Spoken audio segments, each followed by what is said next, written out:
पाठ 21 विराम चिन्ह। विराम का अर्थ है रुकना या विश्राम लेना। बोलते या लिखते समय बात पर बल देने के लिए या समझाने के लिए बीच बीच में थोड़ी देर रुका जाता है। रुकने की इस क्रिया को ही विराम कहा जाता है।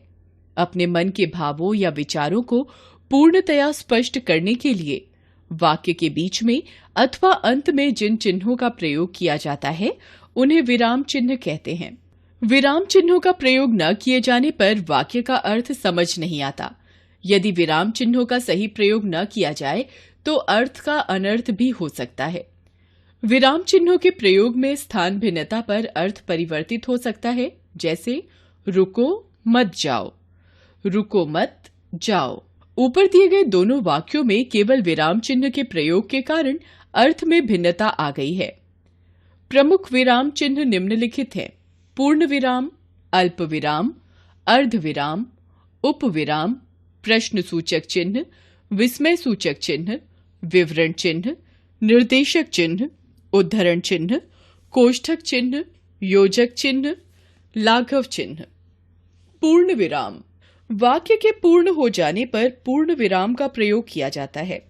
विस्मयादि बोधक तथा प्रश्नवाचक वाक्यों को छोड़कर प्रत्येक वाक्य के अंत में इसका प्रयोग किया जाता है, जैसे दीपक आज मंदिर जाएगा, मैं कल जाऊंगा। अल्प विराम। अल्प विराम का प्रयोग करने के मुख्य नियम निम्नलिखित हैं: समान महत्व के शब्दों तथा वाक्यों को अलग अलग करने में, जैसे अजीत दृढ़ निश्चयी, परिश्रमी और धैर्यशाली है। वृक्ष हमें लकड़ी प्रदान करते हैं, मिट्टी के कटाव को रोकते हैं तथा वर्षा में सहायक होते हैं। संयुक्त और मिश्रित वाक्यों के उपवाक्यों को अलग करने के लिए, जैसे मैं तुम्हारे साथ अवश्य चलता पर मुझे दिल्ली जाना है। जब एक ही तरह के वाक्यांश एक साथ आ जाएं, जैसे खाना खाकर दादी से कहानी सुनकर भानु सो गया। अर्ध विराम। जहां अल्प विराम की अपेक्षा कुछ अधिक समय रुकना पड़ता है, वहां अर्ध विराम का प्रयोग किया जाता है। अर्ध विराम का प्रयोग निम्नलिखित परिस्थितियों में होता है: जब मुख्य वाक्य और उपवाक्यों का आपस में बहुत अधिक संबंध न हो, जैसे ताजमहल बहुत सुंदर लग रहा था, दूधिया चांदनी बिखरी हुई थी, रात की रानी की भीनी भीनी सुगंध वातावरण को सुखमय बना रही थी, पर मेरी आंखें अभी भी किसी को खोज रही थीं। जब बाद में वाक्य के परिणाम की व्याख्या की गई हो, जैसे स्वतंत्रता की घोषणा होते ही देशवासियों में प्रसन्नता की लहर दौड़ गई, चारों ओर वंदे मातरम का स्वर गूंज उठा, स्त्रियां और बच्चे देशभक्ति के नारे लगाने लगे, चारों ओर आनंद ही आनंद छा गया। विपरीत अर्थ प्रकट करने के लिए उपवाक्यों के बीच में अर्ध विराम लगाया जाता है, जैसे गांधी जी मरे नहीं हैं, वे तो अमर हो गए। जब एक प्रधान उपवाक्य पर आश्रित अनेक उपवाक्य हों तो उनके बीच में अर्ध विराम लगाया जाता है, जैसे सूर्य निकल आया, अंधकार दूर हो गया, चिड़ियां चहचहाने लगी, बगीचे में फूल खिल उठे और हम अपने लक्ष्य की ओर बढ़ चले। उपविराम। जहां किसी बात को अलग करके दिखाना हो, वहां उपविराम का प्रयोग किया जाता है, जैसे विज्ञान, वरदान या अभिशाप। प्रश्न सूचक चिन्ह। प्रश्नवाचक वाक्यों के अंत में इसका प्रयोग किया जाता है, जैसे तुम कहां जा रहे हो, तुमने क्या खाया है। विस्मय सूचक चिन्ह। हर्ष, शोक, घृणा, विस्मय, भय आदि भावों को व्यक्त करने वाले वाक्यों में इसका प्रयोग किया जाता है, जैसे वाह क्या सुंदर दृश्य है, अरे यह गुलदस्ता कैसे टूट गया। विवरण चिन्ह।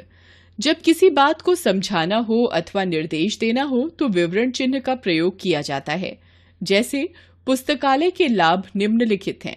निर्देशक चिन्ह। जब किसी कथन विवरण को आगे दिया जाना हो तो निर्देशक चिन्ह का प्रयोग किया जाता है, जैसे सुनीता ने कहा मैं आज कार्यालय नहीं आऊंगी, रमेश ढेर सारे फल लाया, सेब, केले, चीकू, अनार, अंगूर। उद्धरण चिन्ह। इस चिन्ह का प्रयोग निम्नलिखित स्थितियों में किया जाता है, जैसे किसी के उपनाम, कविता, लेख या पुस्तकों के शीर्षकों को उद्धृत करते समय इकहरे उद्धरण चिन्ह का प्रयोग किया जाता है, जैसे सूर्यकांत त्रिपाठी निराला। चंपक बच्चों की पत्रिका है। किसी लेखक या कवि के कथन को मूल रूप में उद्धृत करने के लिए दोहरे उद्धरण चिन्ह का प्रयोग किया जाता है, जैसे गांधी जी ने कहा, करो या मरो। कोष्ठक। कोष्ठक का प्रयोग निम्नलिखित स्थितियों में किया जाता है। क्रम सूचक अंकों या वर्णों को दर्शाने के लिए, जैसे 1, 2, अ, ब। किसी शब्द के अर्थ को स्पष्ट करने के लिए भी इसका प्रयोग किया जाता है, जैसे धर्मराज युधिष्ठिर धर्म पालक थे, वह प्रियंवदा यानी प्रिय बोलने वाली स्त्री है। योजक चिन्ह। समानार्थक, विपरीतार्थक, सामासिक पद और शब्द युग्मों के बीच में इस चिन्ह का प्रयोग किया जाता है, जैसे दिन रात, भूखा प्यासा, ईश वंदना। लाघव चिन्ह। शब्दों को पूरा पूरा न लिखकर संक्षिप्त रूप में लिखने के लिए इस चिन्ह का प्रयोग किया जाता है, जैसे डॉक्टर डॉ, ईस्वी ई, कृपया पृष्ठ उलटिए, क्री प्री उ।